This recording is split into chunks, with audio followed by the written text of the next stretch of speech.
What's up, LinkedIn? Happy Friday. It's the beginning of December, the end of 2022. Wow. Kesha, can you believe it? We made it. Girl. Thank you, Lord. It's been one of those years that's felt very fast, but then very slow at times. Just a lot, a lot. But I'm so excited because that means for me, I have done the LinkedIn Live nearly a year and a half. Like I have over 20 of these episodes. And so that's amazing. And That's Kesha, an OG. That's an OG. that's right. I've kept it up every single month, making sure I have a guest.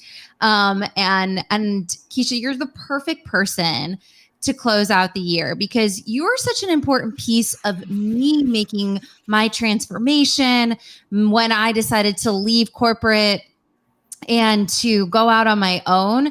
Kesha was one of the first people that gave me a platform to have a voice on Clubhouse and just give me that encouragement. And we met networking with Together Digital, right? We were hanging out We doing our thing did. a few years ago, and it's so powerful and perfect for this conversation around networking because showing up, being at an event, you just don't know who you're going to meet and how they're going to affect your life.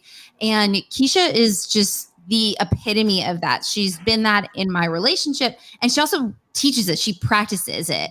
And so you're just awesome. Thank you so much for being here. Let me know where you're seeing this today. If you watch it recorded or live, say hello. Let me know where you're in from. Say hi to me and Kesha, and we'd love to see who's there. Kesha, I would love for you to just tell the audience a little bit about who you are, your experience. You're working for somebody, you got your own thing. Tell us a little bit about you. Absolutely. And thank you, thank you, thank you. I can't believe Clubhouse has been around as long as it has. And when you think about how quick it happened and how dynamic Yeah. and so many amazing connections, and I found so many people that I knew in IRL from Yeah. Clubhouse, like I knew you and we were already connected. And to see how things have come full circle, the big thing for me, Rachel, is we had to be intentional.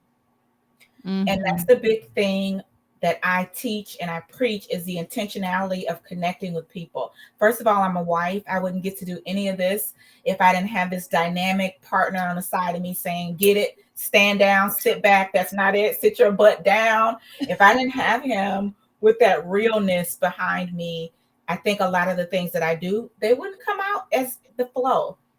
Yeah. I've been in the HR space for about 17, almost 18 years, and I love the power of connecting in that talent space, diversity and inclusion. I've had the title of diversity and inclusion without the title of diversity and inclusion. So before it became this buzzword and everybody's DEI, EEI, BBI, all the stuff, Yes. before it became all of that, I was doing that without the title. And to me, what's so important is bringing everybody to the table so that we can break bread. When we get to come to the table and break bread in a way where we're sharpening iron, we're sharpening each other, we're building each other. I'm leaning in on your strengths, you're leaning in on mine. There's no weaknesses, but we're at the top of our game with our strengths. That's where I live. I'm also a podcast host, author of my famous book, Networking It's Your Superpower, which was birthed honestly in a time where I was at a networking event. Hundreds of women were there. Dress for Success hosted their national event that they do. Women were from Hawaii, Canada, Ireland. They were from everywhere. And I was like, oh my goodness, how am I going to connect with all these people? But the truth is, you won't connect with all 500 of them, but you'll connect with a few. And what I started doing is really showing up as my authentic self, connecting. And the key in all of that was follow up. And when I found the recipe and that follow up and the connecting, I said, let me figure out how I can share this with people and share it in every space that I'm in. So whether it's in my 9 to 5, or I'm a talent advisor working with individuals, helping them get into the space, or whether I'm up training and teaching and working through a process that companies need, the important piece is relationships, period, point blank. And that's all of it. I mean, I couldn't have said it any better, right? Because that's so much of what we believe at Standout Authority. Creating human connections. We're so tired of those messages, Kesha, the hey, Rachel B, or somebody connects with you on LinkedIn and they're immediately asking for something from you. You know what I mean? And Immediately. so talk to, you said intention, your intention and follow up. Like what's your method there? If you can give a sneak peek, and then maybe we'll drop the link for your book. Maybe people will want to buy it. But how do you do that? The number one thing I say is this: when you meet someone, here's the trick, because we honestly think that we should just respond and connect with people how we want to connect. But I always say, ask, Rachel, what's the best way to connect with you? Because you may say, do not send me a message on Instagram. I won't respond right away. You may say that. Or you may say, send me a text message. That is how you reach me, right on the spot. It's important to find out what is perfect for people to connect. Because when you find out how they want to connect, what will happen is that's like cheat codes 101, because they're telling you how they want to connect. And on top of that, when you meet them that first time, 48 hours, you want to make sure you're following up. And don't always think about what you can ask. What is it that you can add? What value can I bring to the table? Show up in the spaces that they're at and serve. We really have to make sure that we're serving other individuals, because what will happen in that giving, you know what happens in that giving? That thing comes right back and it blesses you right back. But we must be in a mindset of how can I help? How can I serve? And then work on building that relationship. It's so important. Both of those are so important. They are so important. How have COVID kind of like changed things a lot for us, right? I'm finding, I found that in my conversations, I'd say I'm a pretty good networker, Keisha. Okay. Like Okay. I'm in a comfortable spot. It's not like I absolutely love it, but I will thrive in the environment. For a lot of people, without being able to go to the conferences or more structured Mhm. networking, and now having to do a lot of it online or virtual like interviews and stuff, pretty hard. Like how are you maneuvering that? Because you're also interviewing people. I mean, you're recruiting talent. Like, talk a little bit about networking today in this sort of hybrid online world. Absolutely. The big thing for me today is showing up as your authentic self.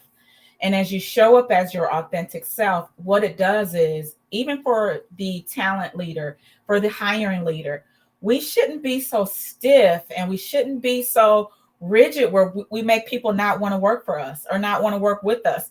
We really want to make sure that we are showing up in love first. Is it Mhm. light that we're bringing? We all get to carry this amazing light. But if we're so caught up on being rigid and all these pieces that can happen, we can miss some amazing connections. But I say to those individuals that are showing up in those spaces, be who you are. If you don't like sleeves, don't wear sleeves. If you like a blazer, if you like a hat, whatever that is, show up as your authentic self. Because here's the thing: people connect with people. They may love your experience, they may love what you do, they may love what you're selling, but when they connect with your person, they will connect with you. And it doesn't matter if you're selling Mary Kay or Avon or what you sell, people connect to people. And it's that know, like, and trust factor that always comes out. If I trust you, you'll have my cell phone number. You can call me directly, right? If I know Mhm. you, all those things that happen when there is a relationship that's built. It's important. Do you feel like I feel like you're so good at that, right? And in some ways, like experience and age has brought that confidence in you, would you say? I mean, when you're thinking about, even put age to the side, right? Just like experience, like what about if it's really nerve-wracking? Or, I talk to many people where it's like they can't actually show up with that cool hat, Keisha. Like that isn't what is normal. Like they are still around a lot of men, let's say. So like what's your perspective on that? Oh, that's so good. The truth is, when you understand what your strengths are and what you bring to the table and you master that, you set some goals around what you want, then it's easier for you to maneuver in that space. But if you go into that space sometimes willy-nilly, you don't even know what to do because you haven't created the energy around what you're doing.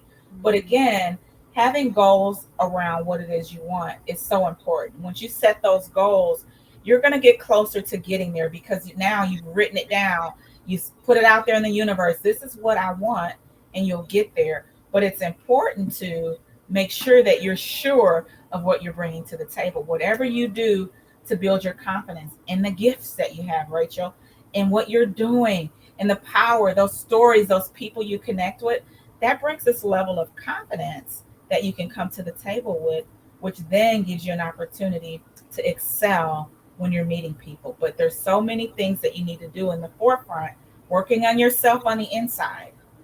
How can you show up anywhere if you don't have any idea of who you are? And the Strengths Finder is one I always talk about. It's one of my number one tools that I use to connect and really understand who I am and what I bring to the table. It's important. It is so important when you think about because I feel like you are in this space of working with when you're working with talent, right? And training and thinking about recruiting, you are on the side of hiring, but also you're seeing all the job applicants, right? And Right. we're like in an interesting time, right, Kesha? It's been just we kind of have went through this crazy growth, right? So many companies hiring, can't find great talent, and now it seemingly is slowing down a little bit. You know, people are pulling back. And some of the questions that I get in working with University of Texas and just my colleagues, right, is like, how do I introduce myself? How do I show up in these interviews? Because it's hard to stand out, right? Or on the other side of it, you're recruiting. How do I make sure I find like the really right person? What's your take on that? How do you teach that and manage that with your many years of experience? That's a great question because when you think about your introduction, that first impression is everything. I don't care what people say. When you introduce yourself, you want to make sure that you've mastered the introduction of Rachel, whether it's a 30-second elevator pitch. I call it a power statement where you're talking about the things that you're passionate about, but also telling about your skills and your expertise depending on the setting that you're in, and then looking at how you couple that with who you are and what this person is looking for, how you can connect those things and all those pieces. And then from the interviewer standpoint, again, it goes back to me being authentic and who I am and really understanding who I am. Because when I'm comfortable, that also does is it lets other people become comfortable in my space as well. So my goal is to create this energy around being comfortable where we don't have to show up and we're all worked up and we're all nervous. We get nervous. Anytime you meet somebody for the first time and you're connecting, there's going to be a little bit of nerves. But what you can say is, instead of me being nervous, that's the excitement because I'm excited to meet you. So Yeah. take it and own it and really make sure that you walk in the space of what it is that you want. But then go back to those goals. What did you say that you wanted? I have an amazing mentor, Bernie Fraser, and she always says in her book, she put this in there too. What do you want? Ask yourself out loud. What do you want? And it sounds easy, but when you think about it, baby, it takes some work because we don't know what the hell we want. It's like what we want and actually what we really want sometimes. Yes, we want it all. Oh, I want to be able to pay my bills and right Yeah, and I want to be able to post content, but like what I really want, right, sometimes is yeah, much deeper, right? so deep, so deep. But ask and then get closer because the more experience that you get too, you'll start to see things tweak and things change and allow those things to happen. I always say operate in a space of allowing what is to be, taking a step back. If you jack it up, try again. It's not the end of the world. If you make the goal and you don't get there, make another goal. Who's to say, oh my gosh, I didn't make the goal and now the world's going to end? That the world is not going to end. Make a new goal, pivot, and keep it moving. Keep going. Yeah. And I mean, I wish I heard advice like this when I was in my 20s. And like going through the MBA process specifically, it's such a rigorous, quite frankly, not enjoyable recruiting Yeah. process, Yeah. where you don't feel like you can truly be your authentic self because you feel like you're competing. And I feel like, a lot, um even if you're not getting, some sort of master's degree or whatever the case is, like I talk to all these students and there's thousands of people applying to Meta and Google, and like they feel this competition where it's like hard to be authentic, because if I'm my authentic self, will I be accepted? But what you're kind of saying is they don't want you as you are, then it ain't the right place for you. No, ma'am. No, ma'am. And that's also something that comes with experience too, because once you get closer to your true north of who you are internally, you'll feel that even in the interview, I've had a couple people to say, you know what, thank you for giving me that feedback. Maybe this isn't the right position for me. And that's okay. Yeah. It is okay to say, this isn't the right company for me, or this is not the right client for me. Every client that we meet is not somebody that we want to connect with, anyways. We Yeah. won't connect with every single person, but it's so important to connect with the right people. You'll feel it and you'll know when it's Really. the right people. And it's the same. I mean, it's so true, because it's the same with like the idea of networking that you're talking about. And when you're showing up for the event, you can't connect with 500 people, but the right people you will find somehow in that mix, like at Together Digital, right? And we're sitting, and I was like, she's my kind of people. Like, her vibe, the way that she's Yeah. presenting herself, and we've continued to be friends. And I think that's really powerful because I was showing up like myself. You were showing up like Cute as myself. ever. You were cuter wearing that hat. You were wearing some fab hat. Right, but I was just so attracted to that energy that you put out there, and I feel like that is the power, that is networking. That It is is. how you network really well, is showing up authentically and like putting yourself out there. Be vulnerable. Mm. Be vulnerable. And as we do that and we get closer to what it is that we're looking to get to, we then get a sense of what's supposed to be. And the things that aren't supposed to be, they'll fall off. And it's okay. We want to make sure, again, that we're allowing things to be what they're supposed to be. There were so many women at that conference, Rachel, when we were there. We didn't connect with every one of them. And there were a few that I connected with that was the only day that we connected. And it Yeah. really is about intentionality when you're connecting with people. And when there's an energy and a vibe that you click with it. And it's okay to really get out of these silos. Too often you see people, they go to things together. It's always only them. It's them, it's them, it's them. But you're missing so much on what you can find outward if you connect with some new people. If you just pop up on Clubhouse in a room where you've never been, Clubhouse is still popping, and I'm not on there as much as we used to be back in the day. I'm saying back in the day, 2 years ago. So long Back in ago, the day. one whole year and a half ago. But it's still, there's still Yeah. opportunities to connect and build and get in there. And really, I think when the pandemic shifted, the time we had, the availability that we had also shifted. So with me being in a space of allowing, I had to allow it to be what it is.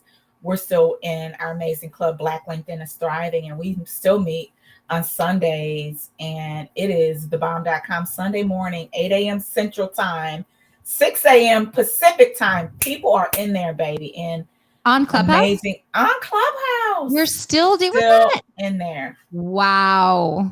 2 years later. So we're getting ready to celebrate 2 years in December. And it That's really incredible. is. It is. It's a gift to be able to show up and connect with somebody in Philly. I'm in St. Louis, somebody in Maryland, somebody all the way in Canada. We have some amazing people that show up and give of themselves authentically. That's the key. So here's a question. You've been doing this every Sunday. You're taking your time on an important day of the week, might I add. How many people actually connect with you? Rachel. Like what the percent? 100 people, let's say, are listening in Yep. a room. How many people do you see them actually connect with you with a message? If I take this last week and so the room has been there every Sunday. If I'm not hosting, somebody else is hosting, and we kind of Yeah. rotate it. But so from this last Sunday, I want to say that there probably was at any point maybe 70 people in the room. Of course, we're using the chat. The chat's blowing up the whole time. So people are connecting in that chat. And then on the off side of that, the private chat where people can send messages, I think I probably had like 6 or 7 chats over there.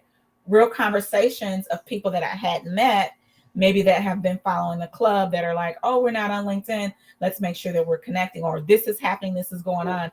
I would love for you to maybe come be a speaker. Opportunities are still coming from Clubhouse, from those Wow. relationships, from that networking space. It's still popping, Rachel. Still popping. Wow. And what's interesting is what you're saying, though. You're in a room, there's 70 people, you have 6 or 7. 10% almost. That actually send you a message, and then maybe a few actually connect with you on LinkedIn. Mm-hmm. Yep. Yep. That's small. Which is because think about that. That leaves so often people sit in these virtual, really low hanging fruit, in my opinion. Yes. Yes. Not in Yes. person. All you have to do is you're listening to Kesha. You love what she's saying. You send her a message. Hey, Kesha, I'm in this Clubhouse room. I loved what you said about XYZ. Great to connect. That's all you have to do. And Yep. nobody does it. It's No. shocking to me. You could literally connect with 70 people that are probably a good percent of them are your people. Yeah. And And they're nobody aligned does it. in that moment. Why don't they do it? I don't know if it is. So I felt like early on in that space, there were more connections, right? When it Yeah. was hot and popping, there were so many connections, Rachel, that were happening. And I think what has happened today is maybe people are in this space, and I'm thinking of that space where they're just there to absorb, or they're there to just kind of sit back, and it's Sunday. And it really depends on what the topic is also, because if it's a certain topic, people not only do they come up and speak to the stage, but they also connect, and there's other spaces that they can go outside of that and connect as well. But you're right, the number of people that do it isn't 100% when it could be. It could be. And even take Clubhouse to the side. I see this too, Kesha. If I when I go to a conference and I see the speakers on a panel, I'm literally the person in there looking up their LinkedIn, sending a personalized invite to every single one of the speakers. If I'm before, during, I'm like constantly thinking, always be networking. And it does take, yes, a little bit of extra time, but it's shocking, right? How like later on it was like, oh, yeah, I remember meeting you. It's a warm introduction at that point. It is. It's really warm, and it's intentionality too. And it probably Back takes to your 10 intentionality minutes. and follow up. Exactly what you said. Yeah, probably takes 10 whole minutes to do what you just did, to connect to 4 speakers on it. Maybe 6 minutes. Seriously, just to connect and send a message. And not every one of them will follow up, but there's a good percentage that if they're active on LinkedIn, they will show up and they will respond. But again, there has to be some intentionality in what it is that you want. What do you want, Rachel? Are you wanting to build your network? Are people really wanting to build their networks? Because they'll say that they want to. They'll buy the book, Networking It's Your Superpower. They'll come to my workshop, Networking It's Your Superpower. I'll talk to them about LinkedIn and say, are you on LinkedIn? Are you active? Are you this? And they still don't get active on LinkedIn. And whatever happens during the span of that process, people lose consistency. And that's the catch. People are not consistent. But you can tell the ones who are the consistent ones. You can. And you can tell the people that are like, yeah, I'm going to get out there one day. Yeah, I'm going to get out there. Well, what are you waiting on? That's your profile. That's your account. Doesn't matter if you're working for a company, doesn't matter if you're running your company. That's your profile. Do with it what you will. I mean, I Period. couldn't, Keisha. I mean, it's like so, and then it becomes that moment when they lose their job. They're about to get laid off, or I just went on my own. I'm so excited. Holy shit! Like I don't have the connections. I need to start, and it's like, well, we told you to start 5 years ago, We so that. did. So Smack, it's just smack. like this is why it's like working out. It doesn't feel good in the beginning sometimes, but you just do it every day. Consistently. That's the thing. And I always say this, and I say this in my workshops when I'm talking about the power of networking. Even if you set aside 20 minutes per day, just 20 minutes per day, and you do it for 30 days straight, you set your timer on your phone, get your phone out, set your timer 20 minutes, and you do it daily. Connect, engage, like, follow, share, all the things. Yeah. 20 minutes per day for 30 days. And you watch how that algorithm will pick you up and really make sure that people are seeing you. If you want to be seen, you must do the work because your network equals your net worth. Girl. I mean, I really couldn't have said it any better, Keisha. It's like our energies and brain, like, yes, like you're I need more of you. just so, it's so powerful. And Keisha, your journey is incredible. You're up to such big things. As we close out the interview, what is that? How do you want people to keep in touch with you? What are you excited about that you want people to do? Of course, we're here on LinkedIn. This is streaming to Facebook and Twitter as well. But how can people keep up with the amazing work you're doing? Absolutely. First of all, LinkedIn is an amazing way to do so. Follow me on Instagram. You'll get the raw, uncut, double Dutch Kesha, all the things Kesha True. dancing, So Kesha, juicing Kesha. You get all those things in one spot. And really, when you think of all that you want to do, wherever your best platform is, you can find me, Mrs. Kesha Speaks. And I got that from Rachel. Your name should be the same on all those platforms. Go find me, Mrs. Kesha Speaks, on any of those platforms and connect. Send me a message. Tell me that you heard us today. Tell me what stood out to you. And if you have questions about networking, I get a ton of questions from introverts and extroverts. I'm an extrovert with an A, not an O. But I always think about going back to your strengths. Stay in the line of your strengths. Remember the movie Hitch with Will Smith? And he tells the guy, don't you dance anywhere else. You stay right here. Stay within your strengths. Don't go all over the place crazy. Stay right here. Stay right here in your strengths. And then does he do it, Kesha? He doesn't. And then he's the paparazzi. I just recently, they always play that like around this time of year. It's such a good movie. It is a really good one. I love it. Stay in your amazing. Gifts. Do your gifts. Do your gifts. Stay in your gifts. And watch how your gifts make room for you. Give them away. Give them away. They will make room. So beautiful. Thank you so much. Everyone, thank you so much for watching. Have an amazing rest of your year, celebrating your holidays. I'll be back in January with another incredible Lady Boss guest. I'm so thankful for you. And also don't forget, on Wednesday, December 7th, we are doing a 5 exciting content marketing trends you need to know for 2023. Yeah, it's going to be really fun. Live event, 10 a.m. Central. Come hang out with us, me and Josh. And thank you so much, Keisha. And thanks everybody for watching. Thank you. Be blessed, you all.